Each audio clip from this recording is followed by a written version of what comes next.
我发现我认识的很多人都特别喜欢吃辣条辣片，正好家里还有一袋干豆皮，那今天就自制个大辣片，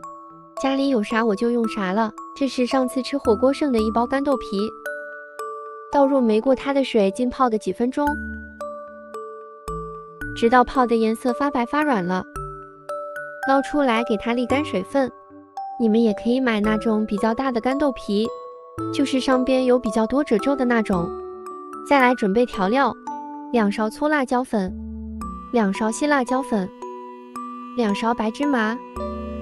，1勺五香粉，1勺孜然粉，1小勺白糖提鲜，最后再来适量的盐。再准备屏幕上所有的食材，锅内倒入比炒菜多一些的油，把刚才准备好的食材倒进来，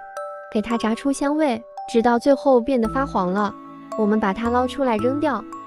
这样炸出来的油特别的香。先用勺子舀1小勺油淋在辣椒面里，防止一会全部倒进去炸糊了。先搅拌一下，再把剩余的辣椒油全部倒进来，给它搅拌均匀，放凉备用。最后把沥干水分的干豆皮给放进来，戴上手套给它抓拌均匀，多抓一会，这样可以让它更加的入味。我先偷吃一块，自制大辣片就做好了。其实它没有任何难度，只是需要的食材比较多一些，自己做的也特别的香，主要是它比较干净卫生。有时间你们也是做一下吧。